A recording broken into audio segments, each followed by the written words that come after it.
You're watching Action Sports Jax First and 10 Training Camp, sponsored by Farah & Farah, the exclusive personal injury law firm of the Jaguars. We have to callous our bodies to get prepped for the season. Like we right around the corner. We play next week, first preseason game. Yes, we do. First time during training camp, the boys were tackling to the ground. That's an important step in the evolution of the season. As you heard Trayvon Walker say, the Jags just a week away from a preseason game with the defending Super Bowl champion Kansas City Chiefs. Hello, everybody. First and 10 is on the air. Now, tomorrow, the Jags go inside the stadium. Will be a first for the young guys, right? Cam Little, the rookie kicker, even admitting and telling us he hasn't even been inside Everbank Stadium to date. But today, an important day for the Jags as they tested out that offensive line that they tried to rebuild during the offseason with all-out hitting for the first time. That means things like goal line situations. That means those pesky 3rd and 1s the Jags could not convert seemingly a season ago. That means defensive linemen trying to stop a run game. Remember, those guys gave up more than 44 yards more per game over the last 6 during the free fall last season. So, point being, lots to work on in the trenches. One area the Jags are extremely excited about is their pass rush, right? Especially the edge, led by 2 of the best in the NFL. Combined, did you know Josh Hines-Allen and Trayvon Walker were the best duo in the NFL last season? Yeah, they combined for 27.5 sacks. Better than the Titans, better than the Dolphins, better than Chris Jones and Karlaftis with the Chiefs, better than all of them as we go down the list. It was an impressive season for those 2 guys, but where else will the defensive pressures and sacks come from besides the top 2 guys? We've got Stuart Weber along with some nominations. A year ago, Josh Hines-Allen and Trayvon Walker established themselves as one of the best pass rushing duos in the NFL, both going over double digits in sacks. Behind that, well, that's a big question mark. A question mark many wondered, would the Jaguars address it in the offseason? Did they? If you ask Doug Peterson, they think they have what they need in-house to provide that second wave of pass rushers when the games start to count in just a few short weeks. You're going to see more rotational. You're going to see guys in and out of that different combination of guys, moving guys around.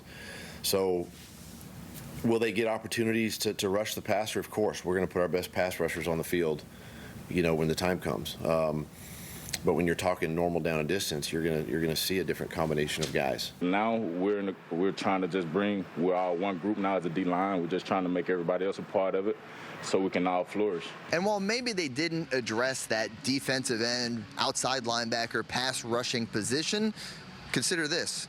In new defensive coordinator Ryan Nielsen's scheme, you may be getting those pass rushes from other positions. Certainly something to watch as we get closer to the season.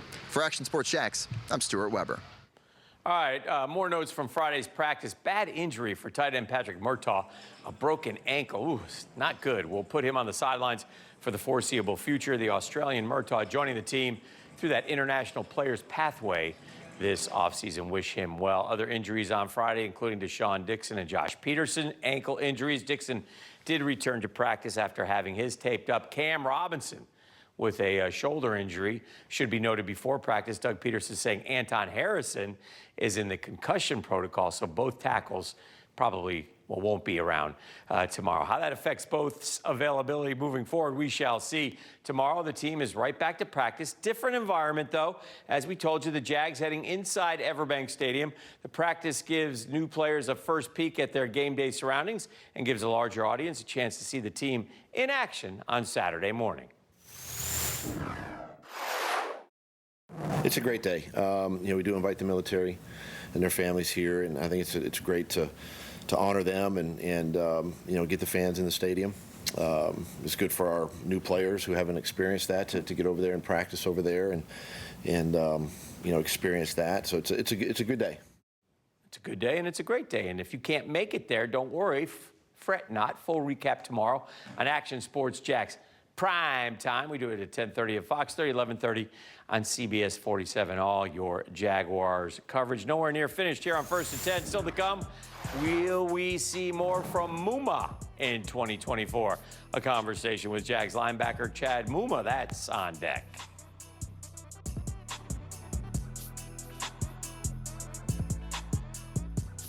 When I say it means something to me, gentlemen, it means something to me. High school football is back, and it's bigger than ever. Welcome to the Friday Night Zone Blitz. It is bigger than a game. Watch the biggest games each week live as the action unfolds with instant reaction and analysis from our Hall of Famer, Kevin Sullivan. It starts with live look-ins at the top matchups, including our Jaguars Prep Whataburger Game of the Week, and that is just the beginning of 4 straight hours of coverage. From 8 to 10:30, the Friday Night Zone Blitz is streaming on our Action News Jax app and online. At 10:30, the Friday Night Blitz you know and love. A half hour of highlights from around the area. 11 o'clock, we shine the spotlight on the bands that pump up the crowd. 11:15, it's time to blitz through the highlights online and on air. Then 11:35, back to the stream to break down the night's results with a reaction from local coaches. 4 straight hours of high school football on the Friday Night Zone Blitz. Only on Action Sports Jax 24/7. You're watching Action Sports Jax, 1st and 10, Training Camp. Sponsored by Farah & Farah, the exclusive personal injury law firm of the Jaguars. He's getting close, you know, could be any day. Could be next week. Could be 3 weeks from now. Could be the end of camp. But no, he's getting closer. He is getting closer. Coach Peterson being a bit coy today. Meanwhile, the Jags awaiting the debut of Eric Armstead at camp as he recovers from that offseason knee surgery. We're back. Action Sports Jax, 1st and 10 training camp. So many players to watch and position battles to keep an eye on this fall. Let's talk linebackers. We know Foye Oluokun and Devin Lloyd, but where does Chad Muma fit in with this new defense? Action Sports Jax Stuart Weber caught up with him at practice today.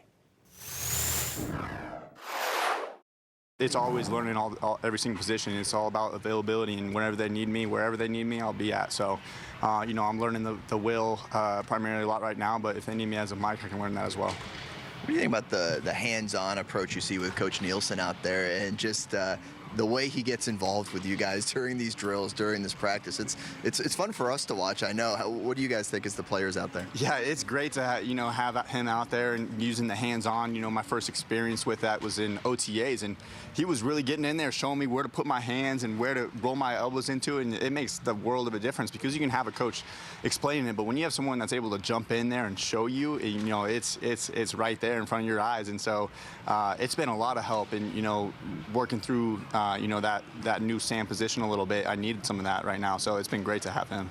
Do you sense the excitement amongst your teammates of having this kind of new look defense, new feel to it? Yeah, you definitely feel it out there. You know, I think if anyone comes out during a training camp day, you can see and feel that energy that the defense is kind of having. You know, it's been fun. It's been a fun camp, and it's learning every single day, like I'm saying. But, you know, at the same time, we're able to play fast, go out there, run, and we'll fix it in the you know, we always talk about play attack and aggressive, and so we can fix it later. If we're out there just running right now, that's great.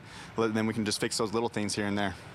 Friday, the first chance to tackle to the ground. That's a new element to it, building towards that preseason game where, you know, those live bullets are flying at you. How did that feel out there, and how important is it to get those drills in, those reps in, and you know, feel live action football before you actually do it against another team? Oh, it's so important to get those live reps out there. You know, you don't tackle since February, or some guys, and some guys January. So it's a long off season of no tackling because OTAs you're not tackling at all. And so having these days out in camp are so crucial and so important. And so just being able to, you know, thud the pads a little bit more than you already were with finishing to the ground it's what you need, and you need to work those feet running through as defense, you know, running through that tackle because you don't have a lot of those opportunities, so it's great to have that. Any soreness? Good soreness? It feels good? It's football soreness. It's great to be back, you know. That's the kind of feeling that you have. You know, you roll out tomorrow, I'm sure all the guys will be sore, but we're going to do it again tomorrow, so it's good soreness.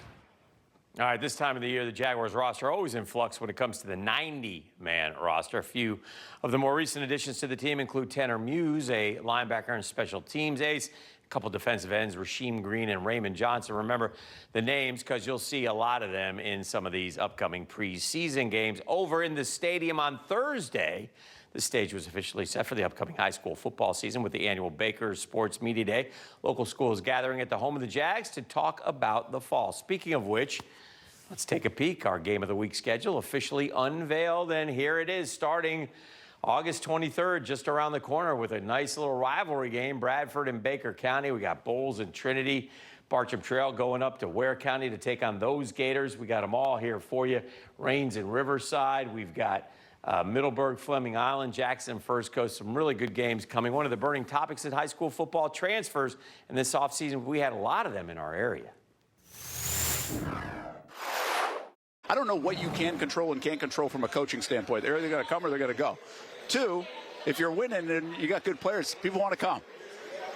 But three, people are going to, you almost can build your own internal chip, because I feel like people are coming after Mandarin not just because you're good, but because they're also like a little angry that everybody's going to Mandarin. I've been on both sides of it. I was at Wolfson High School. The day I got the job at Wolfson High School, I met some kids. 3 days later, those kids were gone. They were at other high schools. And so I've seen both sides of it.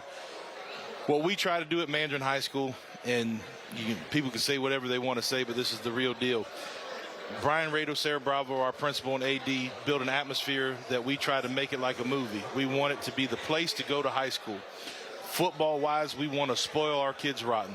We want to have them to have all the things. The simple fact of the matter is not every kid's going to play Division I football. Not every kid's Jamie French.